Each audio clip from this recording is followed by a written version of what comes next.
Hammaga assalomu alaykum, hurmatli treyderlar. Meni ismim Azizbek Bannayev. Forex va fond bozorlarida 2013-yildan beri savdo qilaman. Bugungi onlayn seminarimiz tillo va kumushning oxirgi davrdagi harakati hamda kelajakda kutilayotgan texnik va fundamental tahlildan kelib chiqib birgalikda analiz qilamiz va bugungi mehmonimiz Valeriy Polxovskiy, ko'p yillik tajribaga ega treyder, analitik. Hozirgi kunda ko'plab proyektlarni boshlagan va bu proyektlar yillar davomida yaxshi natija ko'rsatib kelyapti. Valeriy, здравствуйте, рада приветствовать вас. Добрый день. Здравствуйте еще раз. Спасибо большое, что уделили время, и надеюсь, наша встреча всем нам принесет большую пользу. Спасибо. Мне тоже очень приятно, что вы меня пригласили вновь. Да, спасибо большое. Коротко я расскажу нашим участникам про вас, кто не знаком с Valeriym. Valeriy Polxovskiy eng katta proyektlardan biri, Nobel portfellari bo'yicha asoschilaridan biri hisoblanadi. Ekranda ko'rib turgan bo'lsanglar, MyFXbook'dagi ushbu portfelning 2013-yildan beri qanaqa ishlab kelganida, bular ko'proq o'sha долгосрочный investitsiya, ko'proq aksiya, obligatsiya, metall, shu turdagi bir aktivlar bilan ishlab kelishadi va buning hozirgi Nobel portfelining hisobi $3,293 tashkil etadi. Protsentni sootnosheniyada shu 2013-yildan boshlab 3724% ga yetgan. Bu haqida o'tgan seminarda gaplashgandik. Bu portfel qanaqa ishlashi, seminar davomida qisqacha aytib beramiz, bu portfel qanaqa ishlaydi. Xo'p, bugungi mavzu demak shu hammamiz yaxshi ko'radigan, ko'p savdo qiladigan tillo va kumushning oxirgi yillar davomida harakatida va kelajakda yaqin yillarda bizni yaqin vaqt ichida nima kutyapti fundamental hamda texnik tarafdan. Birinchi slaydga e'tibor beramiz. Grafik o'zi gapiradi, то что mana shu ayniqsa oxirgi 3 yil davomida tilloni ham, kumushni ham narxlari keskin o'sib ketganini ko'ryapmiz hozirgi kunda. Va asosiy savol, bu harakat dальше davom etadimi yo bu bizni demak chuqur korreksiya kutyaptimi? Shu savolga biz efirimiz davomida javob olamiz va Valeriy bizga bunda o'z tadqiqotlari, o'z kuzatishlari bilan bo'lishadi.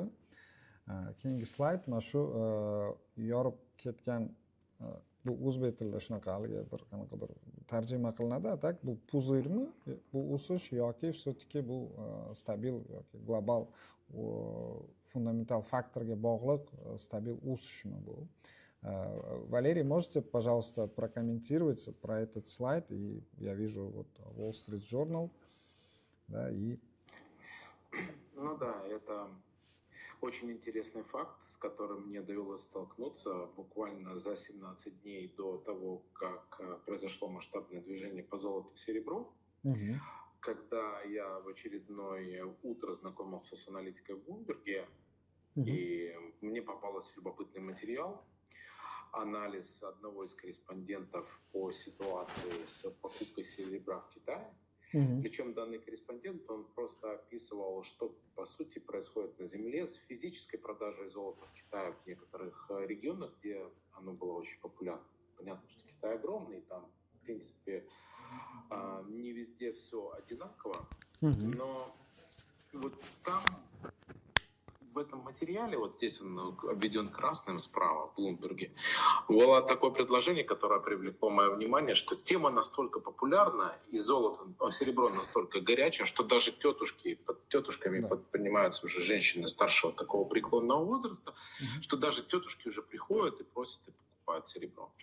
И вот тут я вспомнил вот эту ситуацию, такую же самую, как мы наблюдали где-то за 18 дней до того, как рухнул пузырь на биткоине в первый раз в 2019 году. в 2018, я уж точно не помню, в 17. Вот. И тогда я вспомнил, что на передовице The Wall Street Journal был материал такой, посвященный сравнению биткономании с тюльпаноманией. И там был заголовок очень громкий «Even Grandma is in». Даже бабушка уже в деле. И вот, на мой взгляд, вот это были два абсолютно одинаковых социально-психологических индикатора, свидетельствующие о колоссальном перегреве рынка. То есть тогда с биткоином, когда все уже говорили, уже все готовы были его любой ценой везде покупать, и он рухнул буквально через 18 дней. И то же самое на самом деле произошло с серебром, хотя в тот момент я это не понимал, я этот материал разместил в чате с нашими премиальными клиентами, и просто отметил фактор перегрева, и на мое удивление, буквально через 17 дней серебро рухнуло. Это почти был тот же самый тайминг, как и с биткоином, что меня, конечно, очень сильно впечатлило, и в очередной раз подтвердило мне, что все-таки мы имели дело вот с пузырным движением цены. Спасибо большое. Xo'p, hurmatli ishtirokchilar, Valeriyni o'sha bitta demak muhim qilgan analizi bo'yicha то, что esinglarda bo'lsa, Валерий, это какие года были по именно... вот здесь 2000... Да, здесь на передовице должно быть, это у нас был 2018 год по биткоину. А это буквально было, когда, я не помню, буквально в начале первых числах февраля.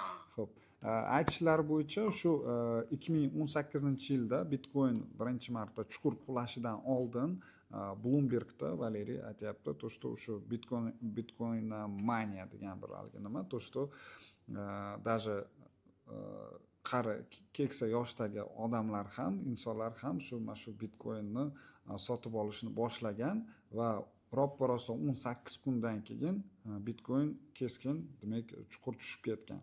Narxi keskin tushib ketgan va shu narsa e'tibor bersanglar, mana shu yilni boshida fevralda ham xuddi shu narsa Wall Street Journalda, demak,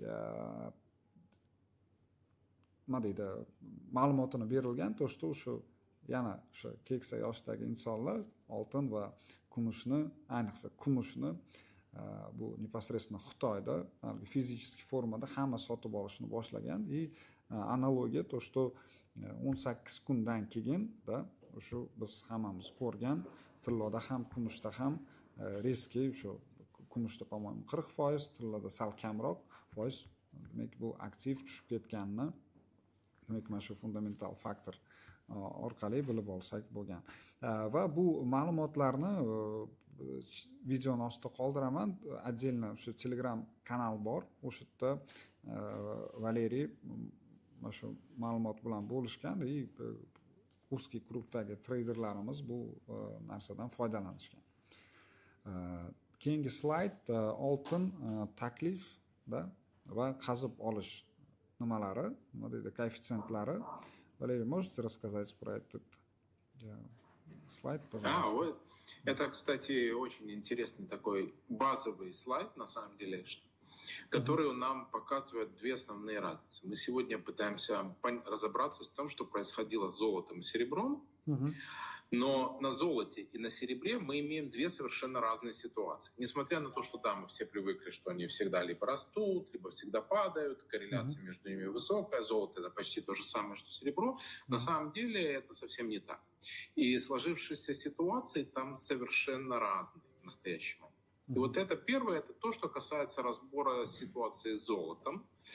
И здесь берутся данные официальные по спросу на золото, там из самых авторитетных источников мировых. И, соответственно, этот график, он с большего признан нам показать, что за последний квартал или несколько лет, или даже начиная с 2022 года, предложение на золото выросло, но выросло буквально совсем чуть-чуть. Да, мы имели дело с незначительным ростом предложения. Можно сказать, что с большего оно оказалось таким же, как и было ранее. И последующие графики, они показывают уже состояние спроса. И дальше мы сравниваем предложение со спросом и делаем заключение относительно того, что тут на самом деле происходит с ценой, насколько обоснованно или не обоснованно. Спасибо большое, Валерий. Xo'p, Valeriyni aytishlari bo'yicha и o'zlarini analizlari bo'yicha то, что farq bo'lgan именно tillo bilan kumushda qazib olish va taklif tilloda nisbatan pastroq, a kumushda Валерий, то есть получается у серебра добыча и предложение выше или ниже, или как? Или, Вот то есть... это, если мы, смотри, зависит от того, хотим ли мы забегать вперед по нашим слайдам, там дальше есть ситуация по серебру. Ситуация, она сводилась приблизительно к следующему. Там базовая идея, которая слайдами дальше подтверждается, это то, что мы видим ситуацию на золоте. Когда за последние годы предложение, по сути, осталось неизменным, а спрос вырос. То есть количество золота, которое в мире добывалось и выходило на рынок для продажи, оно осталось практически неизменным. Но в то же самое время спрос на него вырос. И, естественно, в такой ситуации цена на него подросла. Все, я понял. То есть более логичное движение, да, произошло? Да, абсолютно верно. А там, и дальше мы просто сравним уже дальше за счет каких источников цена на золото выросла. То есть кто был тем вот дополнительным спросом, который вот на рынок вышел, чтобы этот дополнительный спрос на rынок предъявить. Понял. Все, hurmatli ishtirokchilar, aytishlari bo'yicha imенно tilloda o'zgarish, imенно taklifda va qazib olishda o'zgarish unaqa bo'lmagan, da bir xil o'sha bozorga taklif kelgan. Va qazib olish ham shu bir xil darajada imенно mana shu 2022-yildan boshlab sal o'sganini ko'rsak bo'ladi bu grafikda. Lekin talab kuchaygan. Действительно, oltinga boshqa, то есть tilloga yoki boshqa metallarga nisbatan imенно oltinga taklif kuchaygan. Ammo taklif, ya'ni qazib olish bir xil tempda bo'lgan. Va keyingi slaydda, вот Валерий здесь это уже... Да, здесь у нас как раз-таки это такой интересный слайд. Он чисто показывает в общем основную динамику спроса. То есть сюда включены спрос со стороны центральных банков, и со стороны ETF, спрос со стороны ювелирки и все остальное. И вот тут, в принципе, на графике видно, что последние, вот особенно 4 квартала, вот 4 последних столбика, они гораздо выше, чем предыдущие. И это не один какой-то, момент какой-то единичного квартала, когда в течение одного квартала спрос вырастал, он как бы был и раньше, это на этом графике видно. Но именно что тут несколько кварталов подряд с одинаково высоким предложением, спросом, и как раз вот создал дополнительный спрос, там где-то порядка, если я не ошибаюсь, около 150, около, по-моему, 100 тонн в квартал дополнительно. Да? То есть, и дальше уже драйвером этого роста уже стали мы более глубоко рассматривать дальше. Там оказалось, что это центральные банки сначала, а потом к ним еще присоединились ETF, инвестиционные фонды. То есть, ну вот просто мы здесь рассматриваем так структурно, как изменялся спрос на золото в последнее время, потому что нас интересовало, вот как изменится цена.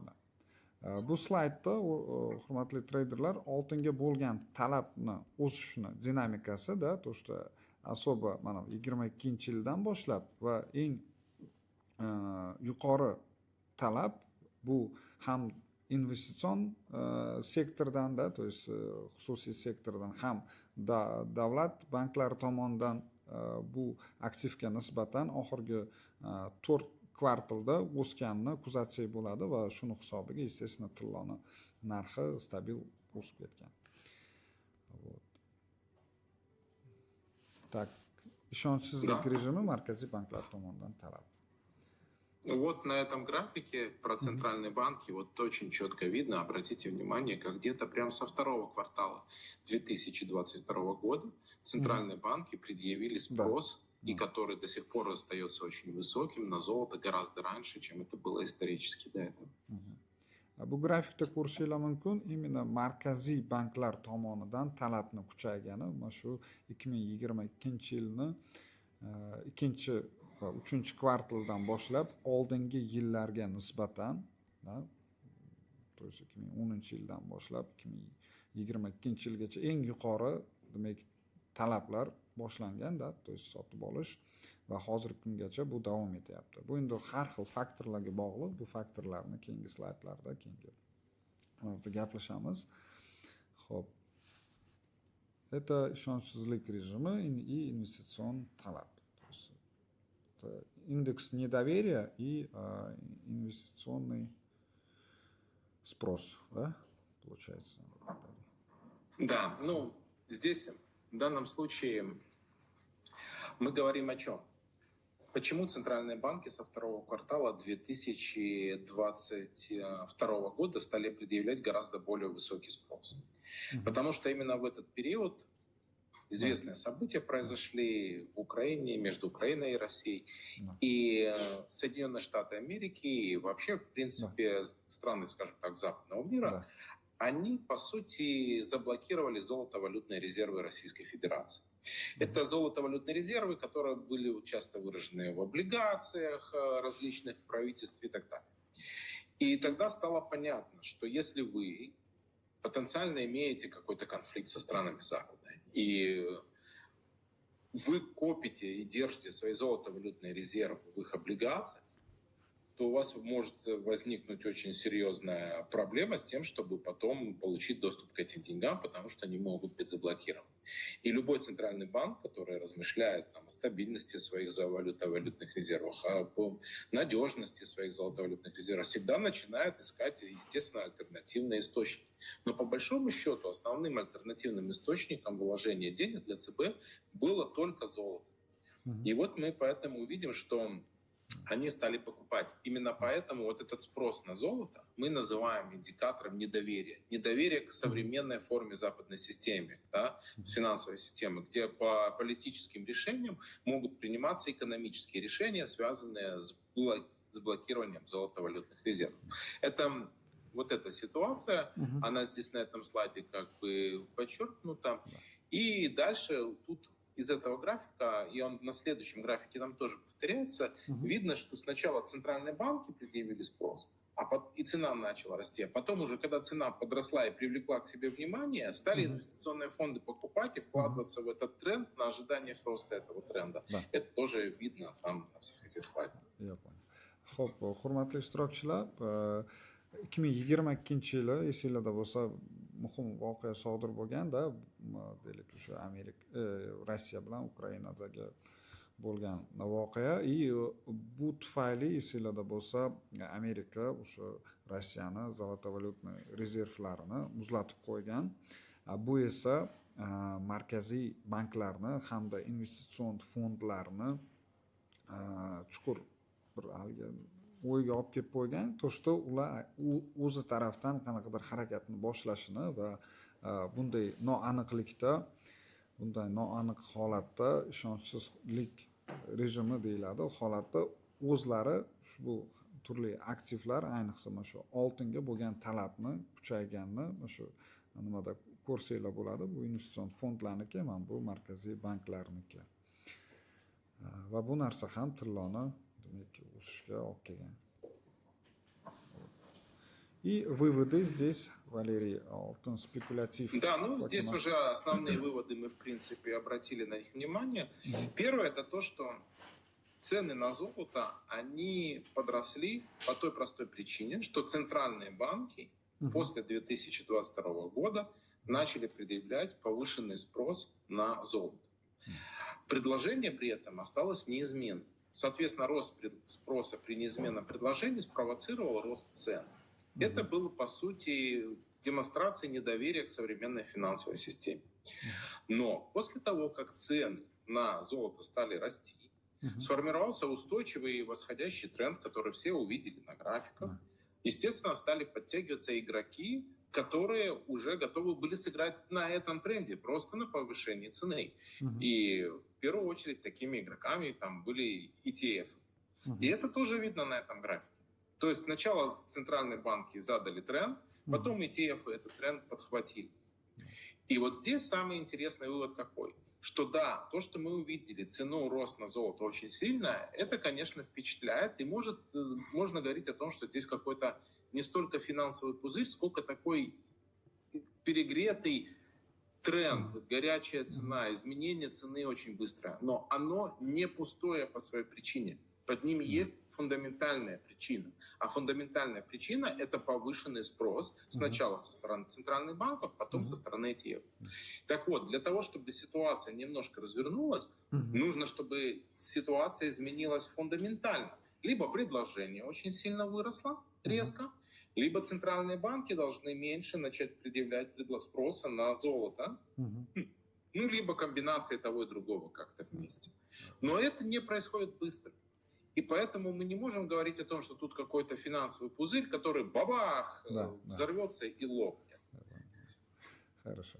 Xo'p, xulosa shuki, hozirgacha bo'lgan slaydlarni analizimizda то что oltin narxining o'sishi avvalambor shu 2022 markaziy banklar tomonidan yirik spros boshlangani, talab boshlangani, bu bizga bozorni trendini boshlab bergani va keyinchalik bu narsa, to есть keskin o'sib ketish tillodagi endi buni puzir, ya'ni pufagam deb bo'lmaydi. Просто ETFlar, ya'ni chakana savdogarlar, ETFlar, to есть shu forex brokerlar tomonidan, частный investorlar tomonidan bu narsani demak дальше olib ketishdi. Shuni hisobiga shu grafikimizda boshida ko'rganimizdek резкий o'sish davom etdi. Вот как-то так. И вот bu slaydda kumushga непосредственно bo'lgan talab va taklif ko'rsatkichlari, да, Валерий, это по серебру уже. Да, а это уже дальше мы обращались к анализу состояния спроса и предложения на серебре.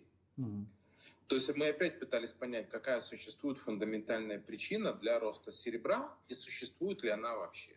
И там получилась интересная картинка, что именно вот в этом 25 году, в котором у нас цена выросла с 30 до 120 в моменте, в 4 раза, в этом 25 году не существовало никакого изменения существенного в состоянии спроса и предложения. Более того, можно сказать, что предложение чуть-чуть выросло, а спрос чуть-чуть упал. Это, наоборот, картина, которая вообще должна была привести к некоторому падению стоимости серебра. То есть не существовало объективной, фундаментальной причины для того, чтобы серебро так выстрелило, как оно выстрелило. Оно, в принципе, и не стреляло. Да? То есть мы видим, что в 2024 году и в том же самом 2023 золото росло, но серебро не торопилось расти вместе с ним так же интенсивно, сильно и мощно. Да.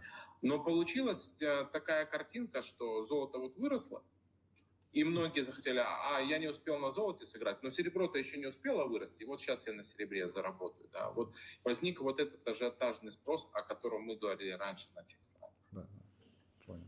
Xo'p, kumush bo'yicha o'rtoqlar keskin o'zgarish bo'lmagan. Tillo bu boshqada, to что sizlar bilan обсудить qildik.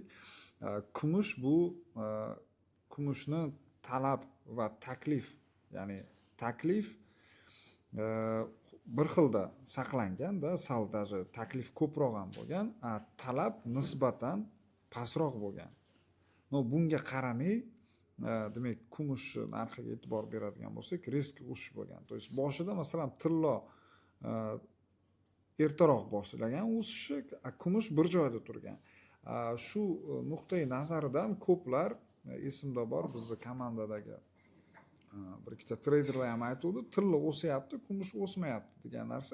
O'sha logika bo'yicha mana shu kumushni mayli tilloda ishlolmadim, kumushda ishlayman degan treyderlar hisobiga mana shu kumush keskin, ya'ni u 4 barobarga o'sib ketgan. Bu как бы fundamental faktorga juda bir nerealistik holat bo'lgan. То есть taklif bir xil, talab nisbatan даже pasaygan. Вот. Так, и получается выводы. Основные выводы. Ну, основной вывод он здесь какой? Он очень простой. Если не произошло изменения в спросе и предложении, то с какого такого перепугу серебро выросло в 4 раза? В 4. Это 400%. Буквально там за несколько месяцев, по большому счету, большая часть движения произошла. Если не произошло вот этого изменения спроса, значит, это был фундаментально необоснованный рост. А интенсивный, огромный, сильный, мощный, фундаментально необоснованный рост цены – это классический финансовый пузырь. Именно поэтому и делается заключение, что тут на серебре сформировался классический финансовый пузырь, и он, этот пузырь, лопнул. А такие пузыри, да, могут лопать очень сильно, поэтому мы видели вот такое сильное движение по серебру размером где-то в районе около 40%. 40%, да, в моменте он, да, падал. Hop, o'rtoqlar, eng asosiy demak xulosalarimizdan biri именно mana shu kumush bo'yicha fundamental faktorlarga asoslanadigan bo'lsak, то есть o'sha talab praktически o'zgarmagan, даже pasayib ketgan, taklif nisbatan o'sgan, lekin shunga qaramay agar aktiv birdaniga keskin, тем более 400%ga, 4 barobarga oshadigan bo'lsa, bu demak o'sha finansoviy tufakda, finansoviy puzirga o'xshagan narsa. Bu естественно grafiklarda ko'rgan bo'lsanglar, 121 dan уже keskin kumush 40%ga tushib ketgan. И как вы думаете, Валерий, то есть серебро имеет право еще дальше чуть-чуть упасть? Я тоже читал, да. Я думаю, что серебро и золото, они сейчас будут стоять на совершенно разных треках. Золото, оно по сути будет переваривать те прибыли, которые она получилась, без каких-то серьезных глубоких падений. Ну, серьезно глубоких, это там 30, 40 и дальше. Да? Все, что там 20% и так далее, это любой актив может такую коррекцию демонстрировать. Любой. Да. Там, валюта, нефть, акции, серебро там, и так далее. И имеется в виду вот 30-40. По золоту здесь это, ну, вот вряд ли пока такая ситуация. А вот так как серебро выросло на пустом месте, то оно может корректироваться очень глубоко. И я вообще не удивился бы, если бы мы там скорректировались куда-нибудь к отметке там 50, 60 и так далее. Но каким будет этот путь? Да, будем ли мы сначала еще чуть-чуть по серебру подрастем, как вот оно пытается сейчас подрасти, Да, вот на и 100 потом еще метров раз я слышал, валится. Да. Ну, каким будет этот путь туда вниз, я не знаю. Он не всегда в любом лопающем пузыре актив валится ракетой там вниз, летит. Нет, это так не происходит.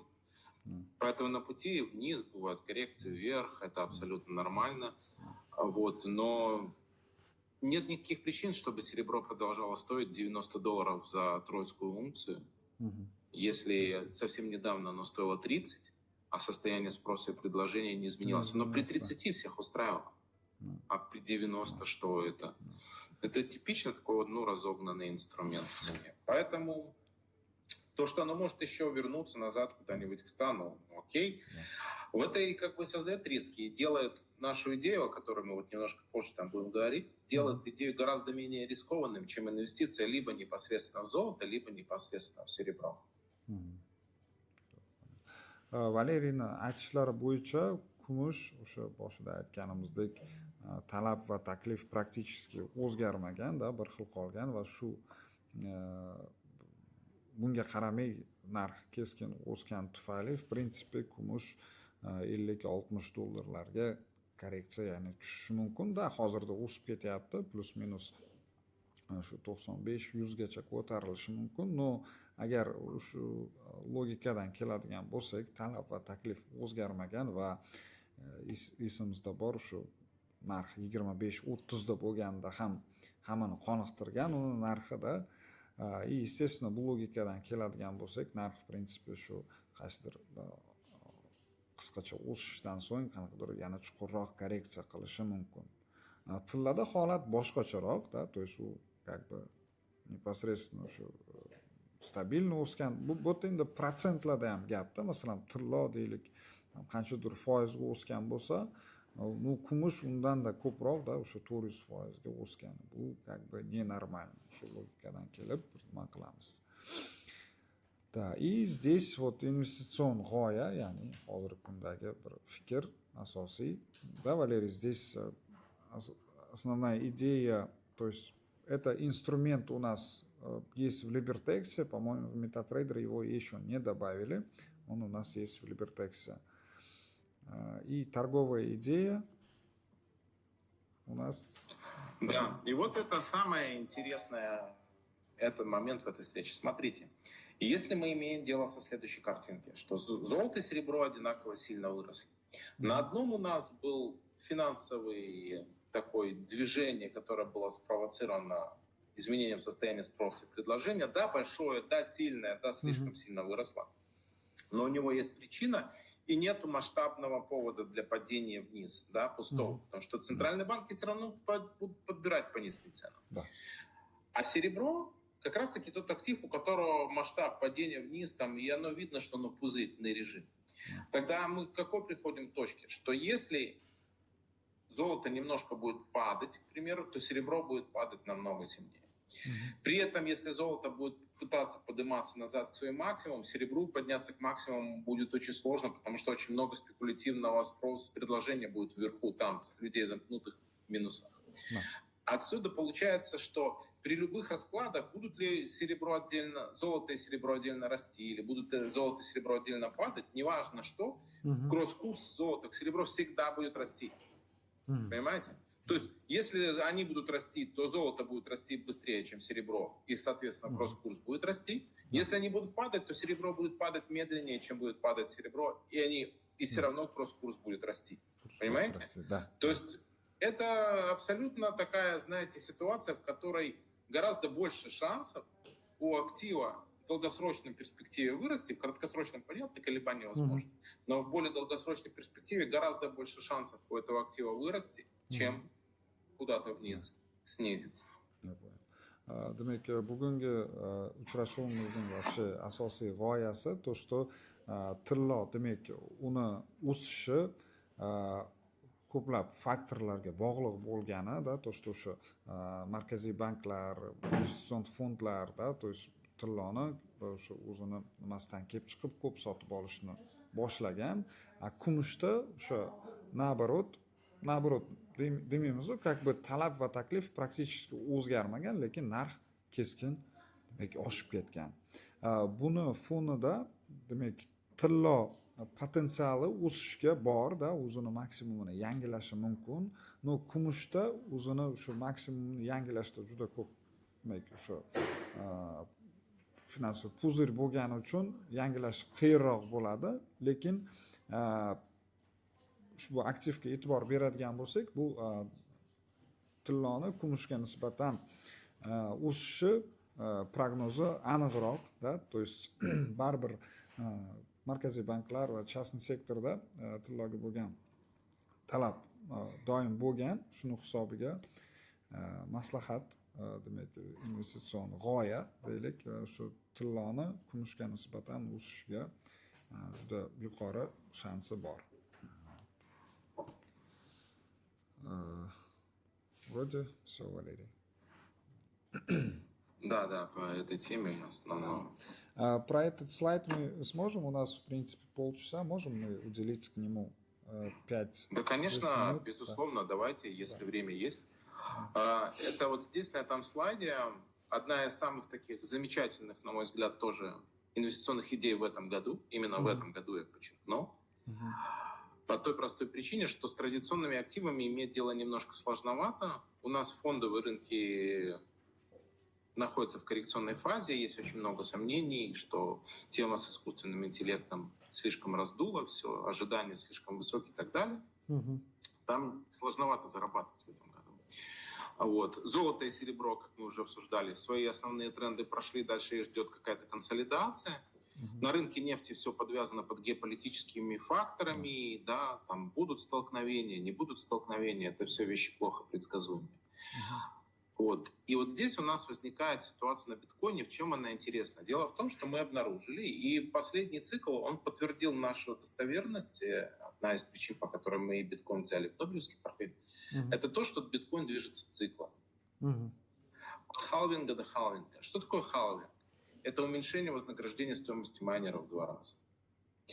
Ну, я не знаю, Сбек, может быть, надо немного это час перевести, чтобы, наверное, я не все говорил. Я вот хотел останавливаться. Xo'p, investitsion g'oya mana shu bitcoin bo'yicha ham bor. Agar e'tibor bergan bo'lsanglar, Bitcoin o'zini sikllari bilan harakatlanadi, o'suvchi trend va uning korreksiyasida shu kungacha xuddi shunday bir harakatlangan. Bu grafikda ko'rishingiz mumkin va hozirgi kunda Bitcoin umuman kriptovalyutaga bo'lgan qanaqadir talab kuchaygani uchun biz Valeriy aytishlari bo'yicha Nobel portfeliga ham bu aktiv qo'shilgan, именно Bitcoin, boshqa altcoinlar emas, именно Bitcoin. Chunki hozir определенный shu halving. Валерий, вот про halving можете рассказать? Да, и вот тут про сам халвинг самое интересное. Что такое халвинг? Когда майнер поддерживает своими мощностями систему работающую, то, что мы называем майнер, майнит.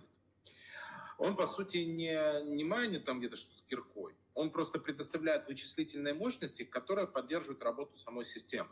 То есть своими видеокартами и вот этим всем делам. Вычисление просто, по сути, помогает производить. За то, что он это делает, то есть поддерживает работу системы, вознаграждая, он получает от самой системы вознаграждение. Это в коде записано. В единицах вот этих денежной, этой системы, в биткоинах. Он получает за какой-то объем вычислений, который он проделал, вознаграждение. И, соответственно, И одну получается минуту, так, Валерий, что в коде... я про майнинг расскажу тогда. Давай. Xo'p, demak, mining o'rtoqlar kim bilsa, то есть mining bu qanaqadir qazib olish emas, kirka bilan-da, bu o'zini odam har xil insonlar o'zini mощностьlari orqali, ya'ni o'sha video kartasi bo'ladimi, o'sha spetsialniy устройствоsi mining qilish, mana shu sistemani поддерживать qilgani uchun unga demak mining hisobiga o'sha qancha именно o'sha kriptovalyuta sifatida unga, то есть kriptovalyuta beriladi. O'sha protsess demak mining bo'ladi. Валерий, продолжаем. Да. Так вот, получается так, что в самом коде самой системы записано, что каждые 4 года, там не каждые 4 года, там каждый объем вычислений, но этот объем вычислений сейчас приблизительно раз в 4 года проходит. Так вот, где-то приблизительно каждые 4 года сейчас система начинает вознаграждать майнера за то, что он поддерживает ее работу в 2 раза меньше. То есть, если раньше за какой-то объем вычислений, который он помогал системе сделать, он получал, допустим, 1 биткоин, то после халвинга за этот же объем вычислений он получает пол биткоина. После следующего халвинга он за этот же объем вычислений, который он в системе поддерживал, уже будет получать не пол, а 0,25. Да? То есть после каждого халвинга уполовинивание, халвинг это переводится с английского, означает уполовинивание. Вот после каждого уполовинивания он получает вознаграждение в 2 раза меньше. Xo'p, o'rtoqlar, halving degan tushuncha bor. Раз в 4 года, да, он происходит, Валерий? Сейчас это приблизительно так, но там объем вычислений запитан, но это не важно. Har doim har xil, ya'ni 4 yilda bir, demak o'sha aytganimizdek odam har xil nima производственный o'sha deylik оборудованияsi orqali mana shu mining qilgani uchun unga o'sha birja demak kriptovalyuta beradi. И har 4 yilda bir mining, то есть halving bo'lib o'tadi. Bu nimada, то есть вознаграждение beriladigan deylik o'sha bitcoin miningsi deylik bitta bitcoin olayotgan bo'lsa har 4 yilda bir 2 ga bo'linadi, ya'ni u yarmini berishni boshlaydi va shu paytda keyin mana shu deylik получается после halvinga он начинает спускаться, да, или наоборот, Валерий?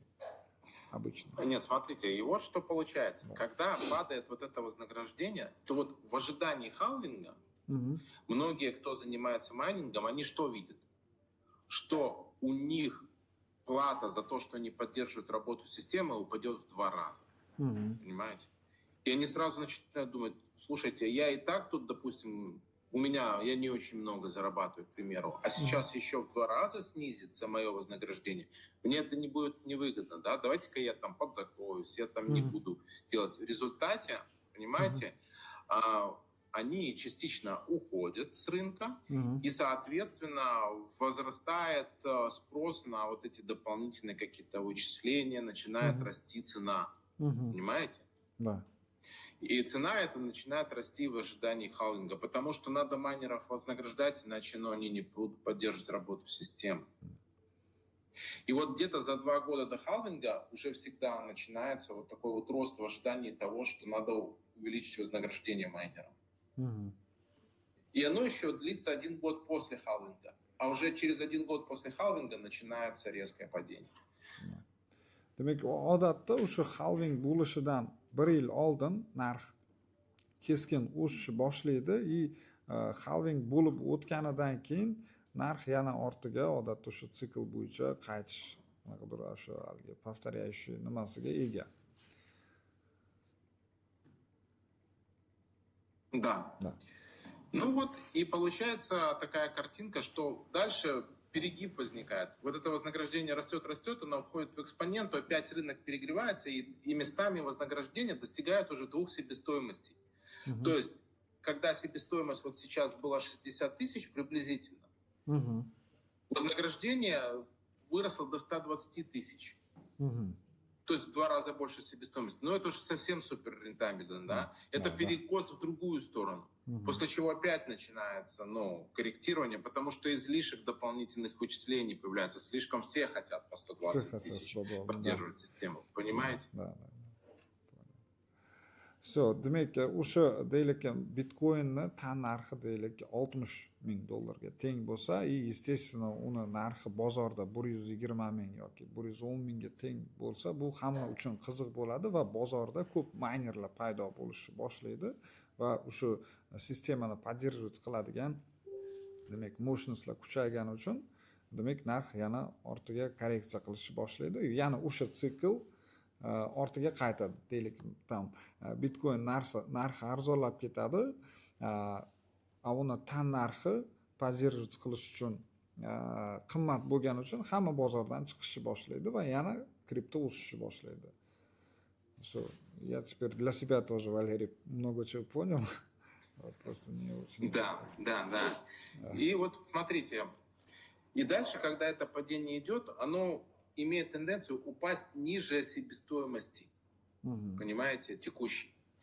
То есть настолько сначала вот это вознаграждение перегрето, излишек мощностей становится, да, слишком много, а цена начинает падать, но не все сразу выходят, и только когда уже начинает балансироваться спрос и предложение, когда опять ниже себестоимость упадет, и часть людей уходит, понимаете, с рынка. Да.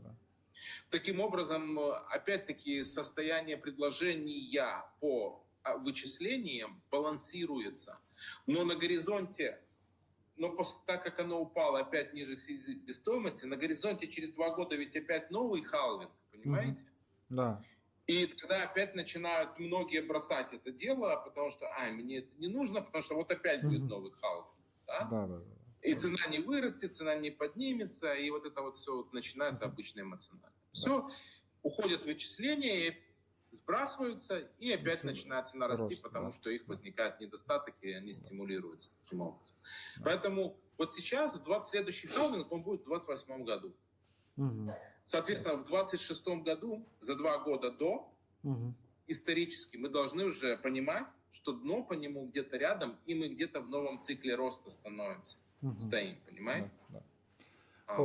Xo'p, hurmatli ishtirokchilar, odatda mana shu bitcoinni qazib olishni tan narxi deylik, uning bozordagi narxidan yuqori bo'ladigan bo'lsa, ya'ni qazib olish deylik $60,000, uni bozordagi narxi 59,000, ya'ni tushishni boshlasa, ko'p ishtirokchilar, maynerlar bozordan chiqib ketishni boshlaydi-da, chunki невыгодно ishlab chiqaryapti, lekin arzonga sotyapti. Shuni hisobiga deylik bozor razvoroti plus-minus o'sha etaplarda boshlanadi.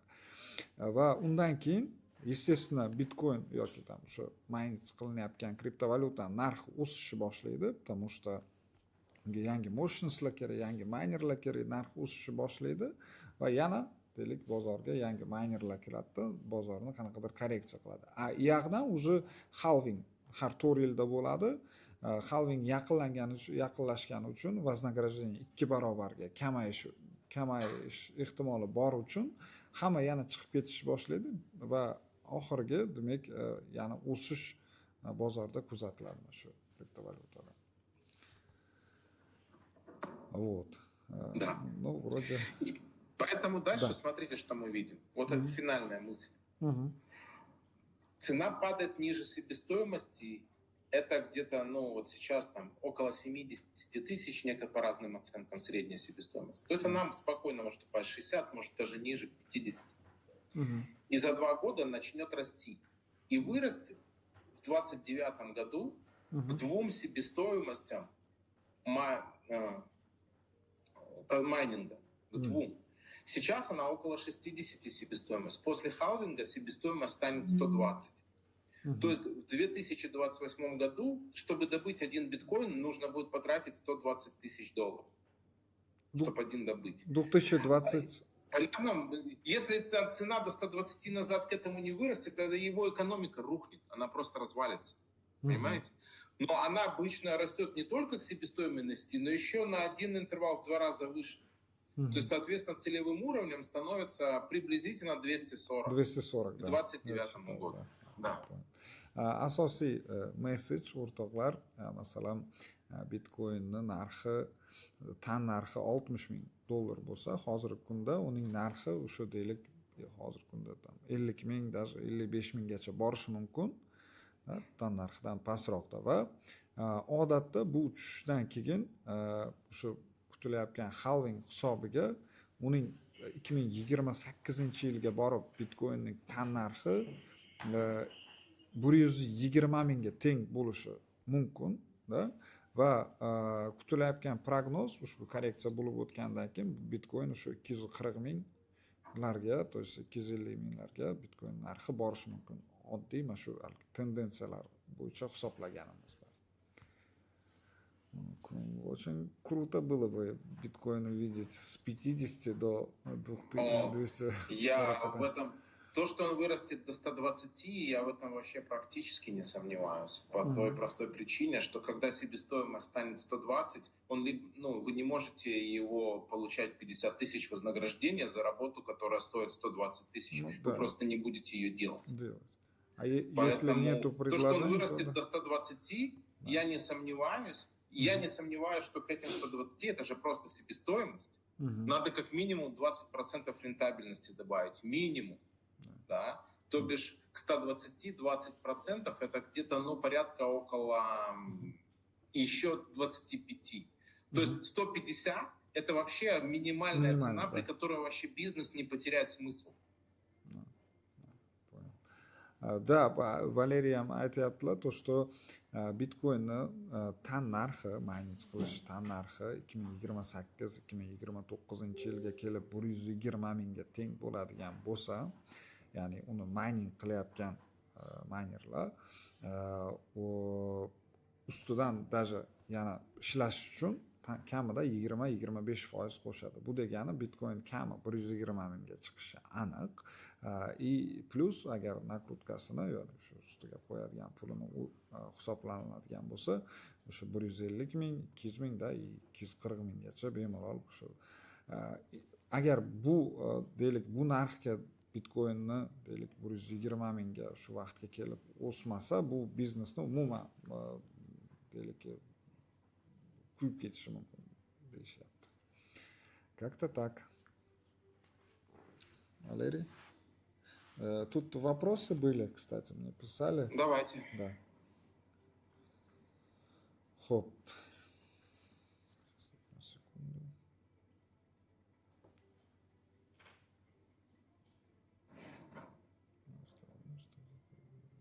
Так, тут я переведу. Можете дать ваше мнение по поводу серебра? На недавних новостях было указано, что серебро в мире стало меньше. Также сказали, что с развитием ИИ большая часть серебра уходит в технологии. Это больше фундаментально. Смотрите, вот информация, на которую мы часто ссылаемся, которую пишут СМИ различные, это, знаете, бабушке сказал. Да, то, что вот пост, да. Вот кто-то там где-то ушло куда-то. Знаете что, если об этом говорить, СМИ нормальные, там деловое, должно писать, такой-то объем ушел на столько тонн ушло туда, столько тонн сюда, на столько тонн спрос вырос. Да. Понимаете? Вот должен быть такого рода серьезный разговор, он такой. Но что мы видим по официальным данным? Мы видим, что в 25 тоже всякое, что только не говорили, какие-то солнечные панели. Я всего этого даже не оспариваю. Окей, не хочу. Но и когда я беру финальный отчет от Института серебра, и он говорит, в этом году предложение серебра на 1% выросло, а на 1% спрос сократился. Что мне остальное слушать? И чего? Понимаете? Поэтому вот этих вот всяких около разговоров, около СМИ и около экспертов всевозможных, там псевдоэкспертов, их всегда было очень много на финансовых рынках. Но чтобы разговор был серьезный, иметь дело надо всегда с цифрами. Вот настолько-то тонн выросло, настолько-то упало, спрос вырос настолько-то, предложение сократилось там настолько-то. И тогда это разговор. Вот когда мы с вами говорили, я разговор строил именно таким. Да? Предложение такое, спрос такой. Предложение такое, спрос такой. Выводы сами по себе. Вот источник информации, Институт серебра, World Gold Council и все остальное. То есть вот это тогда это разговор. А вот это вот там на искусственный интеллект что-то там ушло, что-то там не ушло. Когда никто ничего не понимает, это не разговор. Да. Hurmatli ishtirokchilar, bu yerda savol bo'lgan, mana shu именно kumush bo'yicha yangiliklarda har xil yangiliklar bor. То, что kumush deylik qisqardi, dunyoda tam birdaniga qisqarib ketdi va mana bu rivojlanishi tufayli bunga talab, demak, ko'p talab shunga bo'layotgani, Valeriy aytishlari bo'yicha yangiliklar juda ko'p. Shu boshida aytganimizdek, hattoki tam qariyalar tilloni yoki kumush sotib olishni boshladi yoki kriptovalyuta. Unaqa yangiliklar juda ko'p. Ularga hammasiga e'tibor berib bo'lmaydi, chunki действительно реально серьезный отчетlar bor. Mana shu qazib olinishi, qaysidir konkretniy sektorga qancha ketgani va umumiy qanaqadir o'shalardan kelib chiqib fikr qilgan ma'qul deb hisoblanadi va hozirgi kunda, to есть именно kumushda talab va taklif hech qanaqa asobi o'zgarmagani, shuni hisobiga, to есть narigi yangiliklarga ko'p ham e'tibor bermagan yaxshi. И тут более конкретный вопрос. Нас ждет коррекция или все-таки ралли? То есть именно по серебру и по золоту. Я думаю, что и золото, и серебро еще сделают одно движение вверх. Это психология любого сдувающегося либо пузыря, либо даже пузырного режима. Почему это происходит? Когда цена выросла, но есть очень много участников, которые не успели купить. Но они видели, что цена выросла. И они будут ждать коррекции в надежде, чтобы присоединиться к движению. И когда вот это падение сильно произойдет, и золото, которое, или серебро, которое буквально недавно стоило 120, начнет стоить 80, уже многим будет казаться, слушайте, ну вот же это та самая низкая цена, которую мы хотели. Давайте покупать теперь. Увидим сейчас 200 и 250, и найдутся какие-нибудь аналитики, которые что-то в этом роде скажут. И все это как-то спровоцирует новую волну движения. Но проблема в том, что все равно это все эмоция толпы. И здесь нету фундаментальной причины. То есть новые объемы серебра на рынке там не появятся. Спрос на него не усилится, потому что промышленность при цене 120, она вообще будет искать способы заместить серебро на другие металлы, потому что им же конкурировать нужно, понимаете? А не покупать его по 120 и потом не знать, сколько себестоимость твоего товара. Вот. Поэтому они будут замену искать. Спрос будет падать при таких ценах. Со стороны серьезных игроков цены падут. Только игроки эмоциональные, вот эти вот часть игроков, которую и в принципе принято в биржевой практике называть эмоциональные игроки, да, то есть эмоциональные опоздавшие, они двинут эту цену вверх, но это не будет какой-то устойчивый тренд. И это все равно опять закончится во второй раз громким таким бабах, и после чего цена уже начнется корректироваться по фундаментальным уровням. Вот то, что мы сейчас наблюдаем, она растет куда-то там, может, к 100, может, растет, я не знаю, куда она растет. До какой-то точки, где вот эти эмоциональные опоздавшие выдохнутся опять, иссякнут, и тогда цена уже обвалится еще раз. Это любой пузырь, почти все не так сдуваются по этому принципу. Xo'p, hurmatli ishtirokchilar, вообще bitta tilloni va kumushni dальше o'sishimi yoki korreksiya bo'lishini savoli bo'lgan. Valeriy aytishlari bo'yicha odatda, to есть hozir yana bitta o'sish bo'lishi mumkin, da, то есть kumushni там 100larga chiqishi, da, 95-100larga chiqishi, tilloni ham ko'tarilishi, но baribir bitta faktor borki, bunga bu tovarga o'sha 120 dan yoki tam 100 dan stabilni taklif bozor tomonidan yoki ham shu ishlab chiqaruvchilar tomonidan bo'lishi muammoroq, chunki bu невыгодный bir biznes bo'lib qoladi ularga. То есть ular kumushdan ko'ra yoki tilladan ko'ra boshqa aktivlarni qidirishni boshlaydi, чтобы то есть производствоsi qimmatlashib ketmasligi uchun. Shuning uchun shu nuqtai nazardan da hozir yana tepaga ketyapti, но qanchadir vaqtdan keyin где-то o'sha tilla kumush 100larga chiqqanda plus minus yana то есть biz chuqur korreksiya ko'rishimiz mumkin. Вот. Если любой рост серебра будет продаваться, значит ли это, что рынок уже психологически сломан? Да? Если любой рост серебра будет продаваться, значит ли это рынок, что уже психологически сломан? Да, в принципе, да. Да, я согласен, конечно. Да. Это, понимаете, он в принципе уже сломан, потому что 40% падение вниз – это психологическая травма игрока. И более того, там наверху очень обычно же ажиотаж всегда по высоким ценам. Там же очень много сверху участников, которые вот это 40% падение видели как свой собственный убыток. Да. Вы представляете, как они напуганы? Да.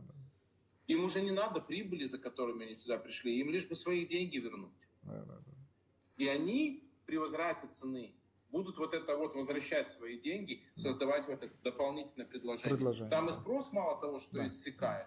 Да. Он иссякает, спрос неустойчивый. Так еще сверху предложение дополнительное. И в итоге это все потом все равно долбанется. Уже изначально падение на 40% и рост без фундаментальных признаков, они сломали этот рынок. Это не движение, это просто спекуляция. Мы имеем дело с лопнувшим финансовым пузырем. И они все сдуваются приблизительно по одному паттерну. Xo'p, hurmatli ishtirokchilar, Valeriylar aytishi bo'yicha to, что kumushni mana shu o'sgani va ko'p ishtirokchilar o'sha narx deylik 120 da bo'lganda, 100 da bo'lganda, 110 da bo'lganda ko'p ishtirokchilar baribir sotib olgan bu aktivni va ushbu ishtirokchilar mana shu oxirgi bir oy davomida kumushning keskin 40% ga tushib ketganini ular живой o'zini hisobida his qilgan bu narsani va ushbu ishtirokchilar kelgusida narx plus minus shu darajalarga qaytganda o'zini o'sha pozitsiyalarini yopishga harakat qilishi mumkinligi va shu tufayli bozorda taklif yanada ko'payishi hisobiga, то есть o'sha situatsiya o'sha psixologически deylik yanada kumushni chuqurroqqa olib ketishi mumkin. Тут плюс-минус еще несколько вопросов. Если серебро пузырь, кто будет последним держателем, когда музыка остановится? Самый интересный вопрос. Да, и на этом мы, наверное, закончим. Валерий.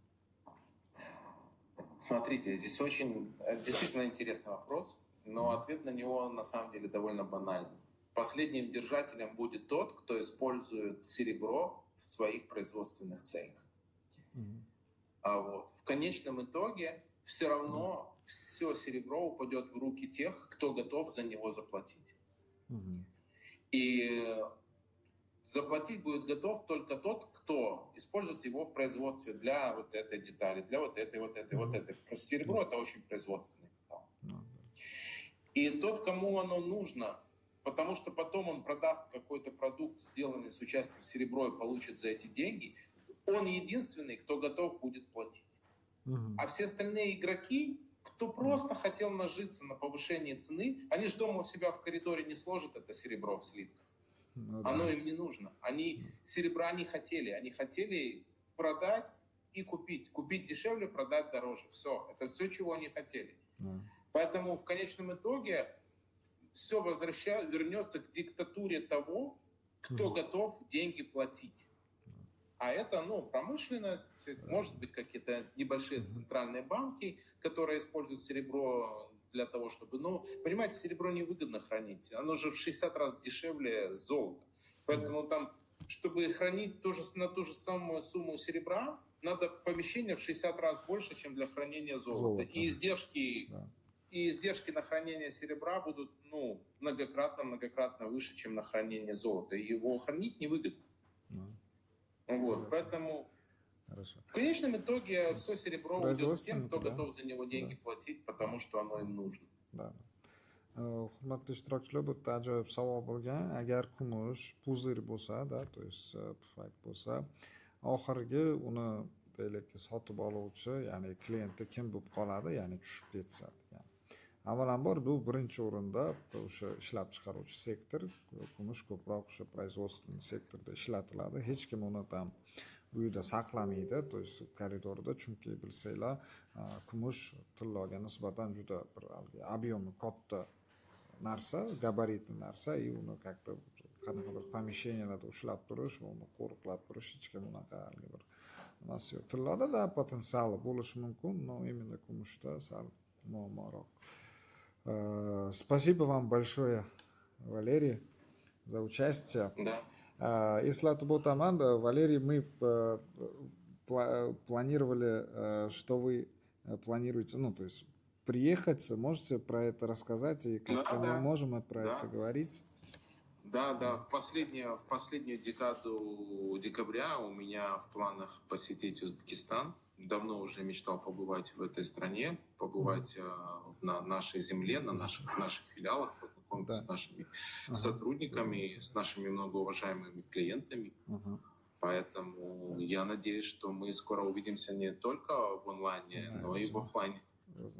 Да, спасибо большое. Да, hurmatli ishtirokchilar, Valeriy Polxovskiy, xudo xolasa, mana shu fevral oyini oxirida, или mart oyini oxirlarida, da, rejalashtirganmiz ochni uchrashuv. Keladiganlar, xudo xolasa, mana shu Toshkentda birorta gostinitsada, konferensiya zalida ko'rishib, birgalikda yaqindan tanishib, непосредственно yaxshi ma'lumot, yaxshi bilimlarga ega bo'lamiz.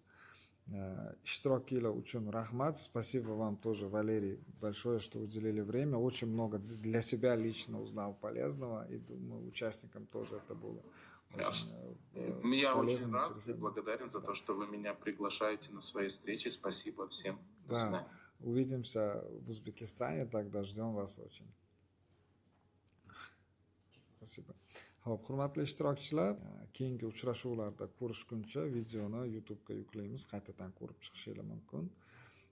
Hammaga rahmat, salomat bo'ling.